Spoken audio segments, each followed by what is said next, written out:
Okay, so Newchurch Moors, we've been starting work on the site. So one of the first jobs to do has been to go around and check all the fencing for this year's grazing. This is a new fence line we've just put in. This is a boundary fence line. So, and what's nice about this is we've managed to use some local chestnut fencing stakes. So they're a little bit quirky, they're never straight. They add a little bit of a quirk to the line, but it's great being able to use local sustainable produce, so that's a fantastic bonus. So nice bit of stock fencing, so we've got stock mesh, 2 strands of barbed wire, and then there's a line of plain wire on the inside so the neighbouring horses in the field can't get trapped or hurt their faces on it.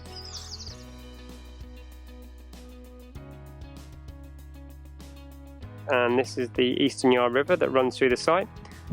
This site has been quite heavily modified over the years. You can see in the background there's a cycle track and people merrily running up and down on the old railway line. So the main channel has been adapted and straightened, so we're going to be looking to restore it to its natural meander. So that will improve the habitat for a whole range of wildlife. But this is also the site where we see huge potential for a beaver.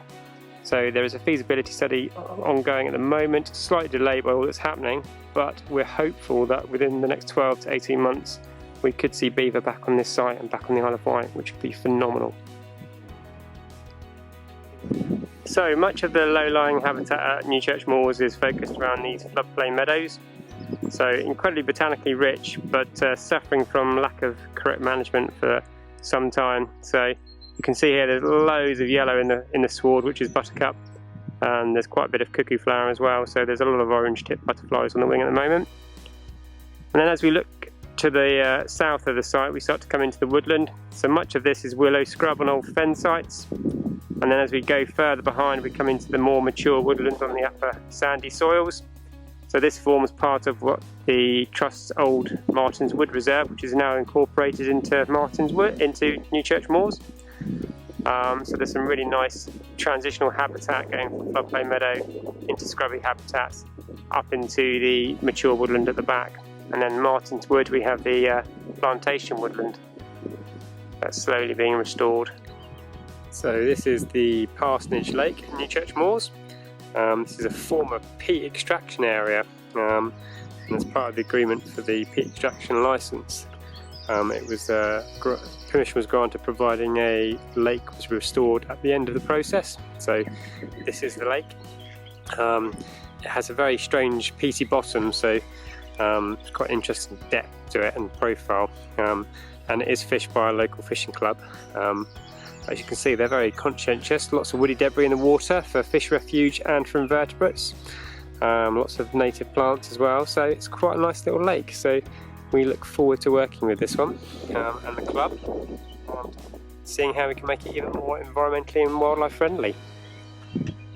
So this is the bulk of the habitat on Newchurch Moors. So aside from the woodland behind us on here on the right, and Martin's Wood, the bulk of the site is in what we would call sort of floodplain meadows. So big large wet grasslands covered with fen species, rush pastures you can see in front of us here, and these are managed through grazing and cutting. So we'll be looking to continue that management, and as I said earlier with the ditch works, we'll be looking to increase the features by adding some more water retaining features. So we'll be looking to create scrapes and ponds, and improve the ditch system and the water flow across the site. So lots of longer term plans for this site, so we're looking forward to getting those rolling out in the next couple of years.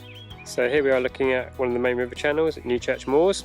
You can see it's quite a heavily incised channel, so this is caused through years and years of dredging works. So we get these elevated raised banks as well, so this creates this quite flashy, horrible channel really.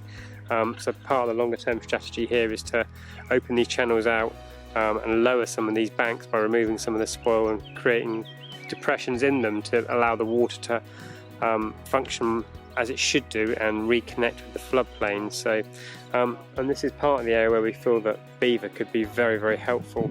These are sort of the river channels that beaver might look to deepen, either through damming or through tunnelling, and create that connectivity with the floodplain that's really clearly missing from this site at the moment. So exciting times ahead. There's quite a bit of food here as well. You can see all these willows that beaver would absolutely love. So It really is a no-brainer, I think, so this will be a fantastic site to enact this project in.